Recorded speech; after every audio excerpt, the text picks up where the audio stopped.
How's it going, guys? And welcome back to BL3's Forgotten, the series where I take a look at underused and not often talked about pieces of gear to determine whether or not they deserve to be remembered within the modern meta of the game or should be left behind and forgotten. And today we are taking a look at the Spade. If you'd like to farm a Spade for yourself, you're going to want to fast travel over to the Obsidian Forest. Specifically, the Crone's Contentment fast travel will get you the closest, and from there you'll just continue on the usual path through the caves until just beyond the train station, where you will hit a save station. Continue further into the cave, hugging the left-hand side of the wall, and soon you should find a hole that you can climb up into, and inside of that cave hole will be Waylon Hurd, which is who you'll be farming for the Spade. The Spade is a legendary Torgue shotgun, able to roll as any of the elements, and with 4, 5, 8, or 10 projectiles per shot, with 4 and 5 costing only 1 ammo per shot, and 8 and 10 costing 2. The Spade will fire out sticky gyrojets, which will explode after a delay of 10 seconds or once you reload the weapon, with the special effect of having these gyrojets actually pass through enemies and leaving stickies behind on every enemy that it passes through. The Spade is a weird one, because on paper, the special effect of having pass-through stickies that leave stickies behind is kind of crazy. That sounds incredibly good. In practice, though, there's just something missing here. Back when Bounty of Blood first released, very early on into my playthrough, I got a World Drop Spade. I read the card, and instantly I was excited to use it. I threw it on and was incredibly disappointed almost immediately. I kept trying with it. I kept trying to make it work, trying to understand it. I tried my absolute best to see if there was something about it that I was missing, and to this day, I still feel like even after recording this video, I'm missing something, because it makes no sense in my brain that something that can have this strong sounding of a special effect can feel so meh. I've used it on single targets, I've used it on large hitboxes, small hitboxes, I've tried my best to line up huge groups of enemies and shoot straight through them. Nothing I do ever makes this gun feel worth it. It genuinely just feels like a purple Torgue shotgun that has just the slightest advantage against large groups of enemies. But that sounds kind of similar, right? A Torgue shotgun that has an advantage against large groups of enemies? I don't know, there's definitely something there. There's something that's just,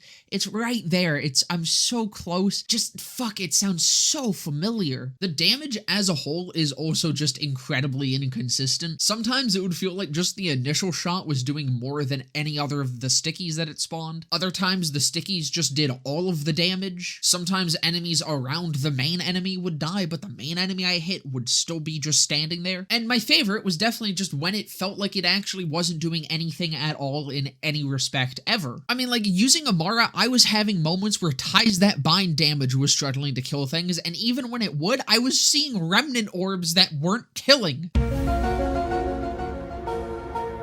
I had remnant orbs on Mayhem 10 that weren't killing things. Honestly, that probably just says everything there is to say about the damage of this thing. What's also pretty obnoxious is that if you're gonna use the Spade, you pretty much have to use a times 10, maybe times 8, but times 4 and times 5 felt really bad. And the ammo consumption of the times 10 isn't actually what the issue is. It's that the mag size goes way down. So it's pretty necessary to have at least some form of mag size boost, or you're just gonna be reloading constantly. Overall though, the Spade works. It's fine, it functions, it kills things. It just doesn't kill things very good. It's not incredible, there's nothing super special about this gun. The special effect ends up feeling really lackluster, and the damage overall is just, for some reason, really inconsistent. There's also just so many other options that do this same sort of thing and don't rely on enemies perfectly standing in a straight line for you to shoot through them. Specifically, the one that I just kept thinking about while I was using the Spade was the Critical Thug. While they are different guns and how they function, their playstyle feels incredibly similar, and so just if you want to use the Spade, just save yourself the hassle and use a Critical Thug. But that's about do it for this one. I hope you guys enjoyed. If you did, definitely consider leaving a like, comment, subscribe, all that. Down in the description will be a link to my Twitch channel where I'll be live right after this video goes up, and just under that is a link to my Discord server where you can come and join and hang out. But with that all being said, I hope to see you guys in the next one.